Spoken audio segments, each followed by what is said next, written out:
জাতিধ্বংসী নাগৰিকত্ব সংশোধনী আইন 2019 বাতিল আৰু জলবোমা সদৃশ নামনি সোৱণশিৰি জলবিদ্যুৎ প্ৰকল্প বন্ধৰ দাবীত শনিবাৰে লখিমপুৰ জিলাৰ ছাত্ৰ সন্থা আৰু যুৱ ছাত্ৰ সন্থা পৰিষদে এক জোৰ সমদল উলিয়ায়।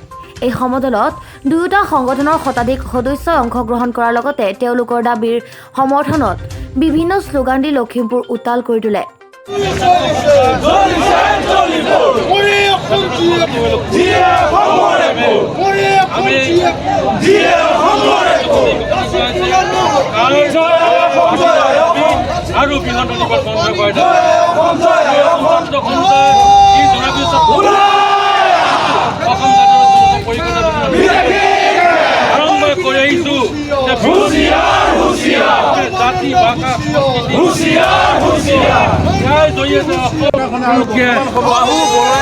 চৰকাৰখনে পুলিচ বাহিনী লগত লৈ পুলিচৰ জৰিয়তে অসমীয়া জাতি বুকুৰ ওপৰে বিভিন্ন দলখনৰ বুকুৰ ওপৰে এই বৃহৎ নদীবিলাক সামগ্ৰী কঢ়িয়াই নিয়ে আমি ঘূৰি কিবা কি বৈঠকৰ সিদ্ধান্ত মৰ্মে বিশেষজ্ঞ সমিতিৰ যি প্ৰতিবেদন আহ্বান জনাইছোঁ আৰু ইয়াৰ লগে লগে দিল্লী ডিচিপিয়ে অসমৰ জনগণৰ ভাষা সংস্কৃতি আমাৰ ৰাইজৰ কিমান যে মানুহৰ সকলো নিৰ্দেশ কৰিব পৰা যি কাম যাবলৈ জাপি দিছে এই কাম আমি যি মুহূৰ্তলৈকে কাৰ উঠাই নল'ব কাৰ বাতিল নকৰিব সেই মুহূৰ্তলৈকে অসমৰ জনগণে অসমৰ সকলো স্তৰ ৰাইজে জাতীয়তাবাদী ছাত্ৰ সন্থা জাতীয়তাবাদী যুৱ ছাত্ৰ পৰিষদ সদৌ অসম ছাত্ৰ সন্থা যি জনগোষ্ঠী ছাত্ৰ সংগঠন আমি ইয়াৰ তীব্ৰ বিৰোধিতা কৰি যাম যি মুহূৰ্তলৈকে এই আইন প্ৰত্যাহাৰ নকৰিব তাৰ বাবে আমি আজি দুইখন জিলা কমিটি আজি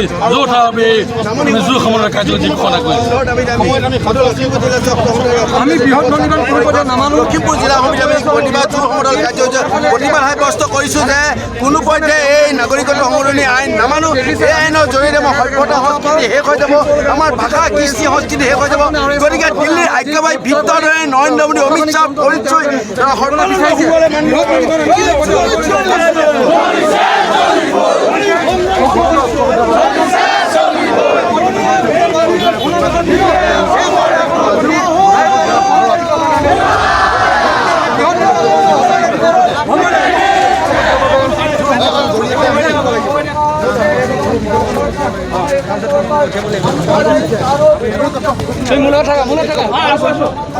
লখিমপুৰ লালুকৰ পৰা জিন্তু প্ৰসাদ শইকীয়াৰ ৰিপৰ্ট নিউজ 9 অসম।